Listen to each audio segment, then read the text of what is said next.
We'll have Suzanne Gerlach join us with PFM here as soon as we kick off. Say that again, Kevin. You'll have Suzanne Gerlach with us with PFM as soon as we kick off. Okay.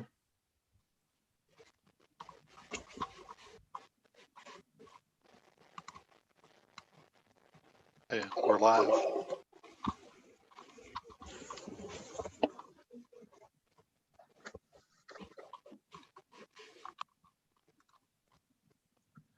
Well, I show it's 5 o'clock. At least one of my, okay, now all my clocks say 5. This time it's 5 o'clock on October 29th, 2020, special board meeting. Karen, can you call the roll? Fisher, Here. Hayes, Here. Slang, Here. Andy, Here. Crow, Here. Powell, Here. All right. We have a I'm here quorum. also. Oh, all right. Chad, sorry. That's okay. I think we have everybody on then, so we did definitely have our quorum. Next item is agenda adoption. Do I have a motion? Motion to approve the agenda. Seconded. Karen? Or any discussion? No changes, are there, Dirk? No. All right. Karen? Hayes, Yes. Slang, Yes. Andy, Yes. Crow, Yes. Powell, Yes. Crab, Yes. Fisher, Yes. Agenda's adopted. 1C, district vision and mission. Does somebody want to do that? I'll do it. Thanks, Lori. Southeast Polk will learn, lead, live, success for college, career, and civic life. Engage all students in learning a challenging curriculum delivered through quality instruction. Thank you. Next item is the public comment section of the meeting. We'll wait a few moments to see if anybody types in a comment. There are currently no attendees on this meeting. All right, well, we'll wait too long for the There comments. have not been any comments submitted either through the form. All right. I guess at this time then we'll consider the public comment section closed with no public comments. Roman numeral 2 is old and new business. Item A is to approve a resolution directing the sale of GO bonds series 2020A.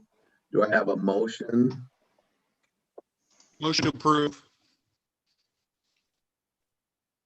And a second? Did anybody second? I didn't hear one. I'll second it. Okay. Kevin, is there any specific wording that we have to have for this or no? No, just to approve the resolution as stated. Thank you. All right, discussion. Yes, thank you, President Fisher. Thank you, board members, for meeting with us here at a special board meeting. Suzanne Gerlach is on the call with us. Suzanne, if you recall, is with Public Financial Management, our financial advisor. Real quickly, background on this, the issuance of these bonds and the preparation work has been quite time consuming. This is my first general bond election. You know, all the elections we've done past were kind of resales and advanced fundings and things of that nature. So this has been fun. We went through an S&P questionnaire section. We were affirmed an AA minus rating, which is great. Ms. Gerlach can attest to some school districts have actually fallen with a rating. So we are doing well. As far as the bids themselves, when they came back, we had 3 bidders receive. I have updated the board agenda for this. 3 bidders received: Wells Fargo, Robert W. Baird, and Citigroup. Wells Fargo came back as the lowest bidder. As you can see there, the TIC, or the true interest cost, is just under 1.9%. The true interest cost based on a resizing is 1.93%. Now, that resizing and what we're doing with that in the premiums is more Suzanne Gerlach language. So I'm going to have her step in and kind of explain that to you. Sure. Good evening, board. We structured these bonds to fit within the existing $2.17 tax rate when the district submitted this for approval by the voters of the district. we promised no tax rate increase. And so it was very important to keep that promise to your constituents. So we structured assuming 4% taxable valuation growth. We kept so there was a premium. There was a substantial premium. There was almost $10 million worth of premium on these bonds, but we couldn't keep all of that and maintain our promise to the taxpayers in that 217 tax rate. So PFM's recommendation was to size the project fund to $92 million because that's what your voters approved and that's what you'll have available to spend on projects in the district, and maintain that 217 tax rate until just the last couple of years when it starts to decline. The premium, so in the first 8 years of the bonds, the underwriter that Wells Fargo that purchased, that has the winning bid before you tonight, wanted 5% coupons. But as you know, the yield curve is substantially less than 5% in the first 10 years.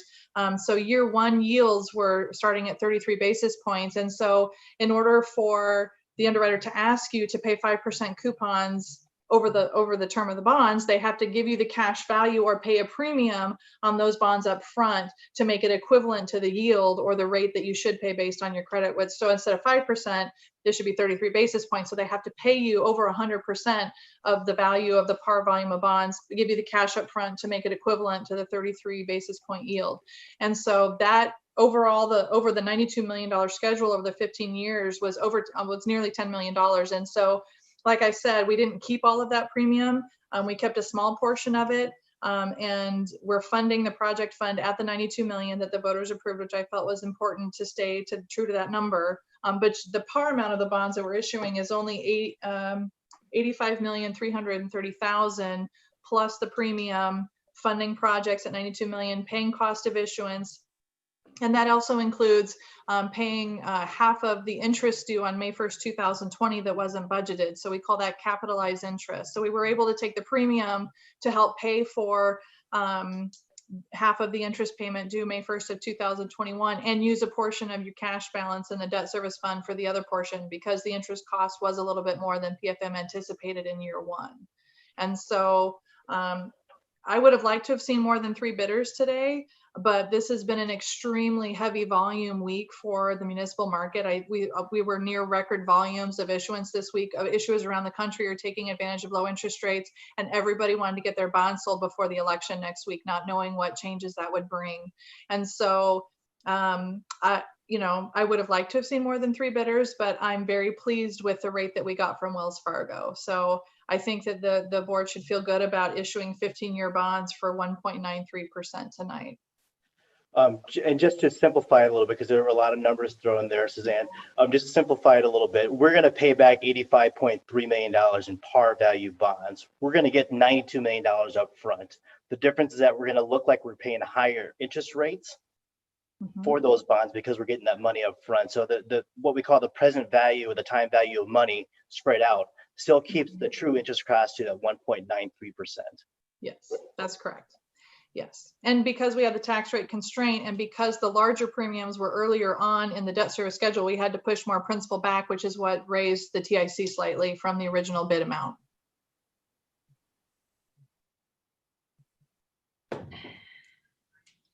Sounds good. You're happy with this, Kevin?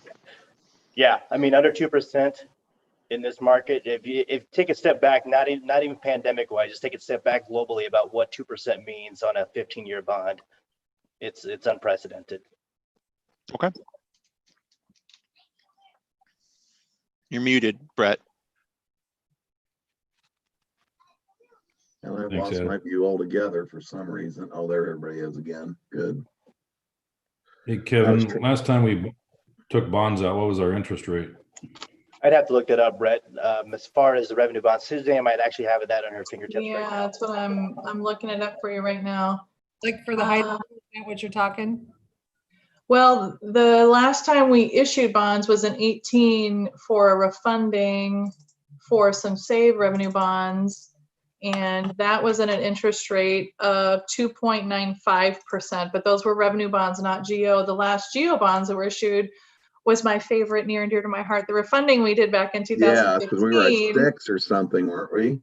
It was, yeah, that's what I'm pulling up. Where's the post sale numbers? 5 point something or you saved 40% on that refunding, but the TIC was 1.73%. So pretty comparable to where we find ourselves again today in 2020. And when you were talking about the 32 basis points, are we that worth paying the 32 basis points on the whole 92 million, or what are we paying the 32 basis points to? So I'm talking about the yields. So remember, municipal bonds are priced at a different rate per maturity, and they're priced over a yield curve. So year one, year two, so your bonds are maturing 2022 through 2036. And so what I was referencing as an example is in 2022, the coupon rate is 5%, and the coupon rate is the interest rate you pay back. But the yield that calculates the price was 33 basis points. And so they had to pay you 106% of the value to make it equivalent on a cash value, net present value basis to get to the yield, basically. I don't know if that makes sense, Lori, but so it's easier. So think of it this way. They want a 5% coupon because it's easier for them to resell in the market at a 5% coupon. Even if you have to pay 106% for those bonds, you want the 5% coupon because today you can't earn 5% on anything. Right. So it's more valuable for them to have the 5% coupon. It's easier for them to buy and sell those bonds to their customers. And then as you go out over the yield curve, the interest rates actually drop. Your interest rate, your coupon rates go to 4%, 3%, and 2% over the life of the bond. So actually 2036, you're paying 2% as the coupon rate. And so that's a typical structure. We changed our bidding parameters maybe 3 or 4 years ago to allow underwriters to, we used to require sending coupons. It had to be the same or higher every year as you go down the yield curve.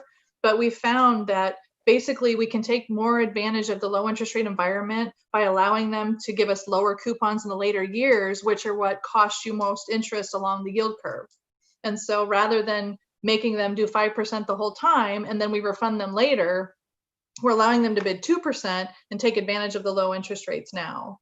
I don't know if that makes sense, but what it might suggest based on that structure, Suzanne, as we talked earlier, it suggests that the industry, the market is looking at maybe an increase in short-term rates and then a lowering of long-term rates or flattening out of those long-term rates. Yeah, so when you see premiums and discounts, that's an indication of what the market thinks interest rates will do. So when they want to buy premium bonds, they think rates are going to go up, and it protects the underwriters when there's a premium.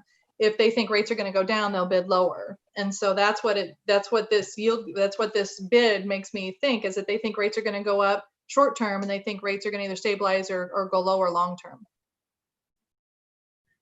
Have you been out to the market with other clients lately? Where did they come in at? And I know this thing, I haven't watched it this week. I know last week it was all over. It's been bouncing all over. Well, and it's because the volume is so high. There's so many issuers in the market this week. PFM alone did 5 transactions this week. We did 3, 4, 5. We did 3 on Monday. We sold 3 series of bonds on Monday, 1 series of bonds on Wednesday, and then the district sale today. The comparable issue that I worked on this week to Southeast Polk would be Waukee School District. Okay. They sold the first phase of their voter approved $205 million GO bonds for their next middle school. And they priced on Monday, they had 8 bids. And so that's why I was hoping for more bidders today, Right. but you got good bids. And so I'm more worried about the quality of bids than the quantity.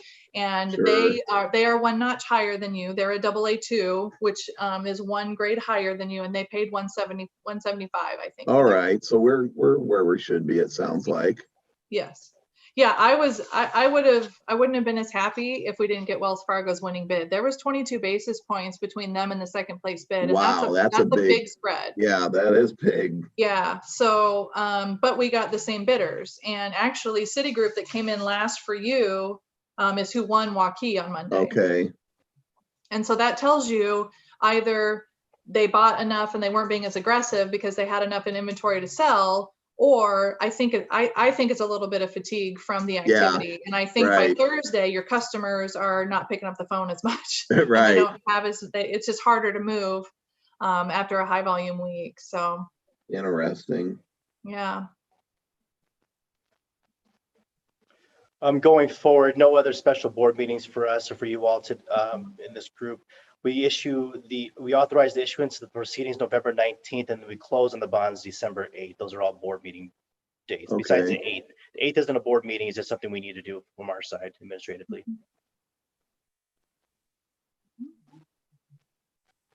Sounds good. Any questions, other questions, board members? Thank you. Cha-ching. Thank you, Suzanne. Thank you. You're welcome. Thank you very much, Susan. You're welcome. All right, Karen, I guess everybody ready to vote? Yep. All right, let's do it. Thanks. Say Slings, I said yes. Andy, Andy says yes. Crowell, Yes. Powell, Yes. Crab, Yes. Fisher, Yes. Nave, Yes.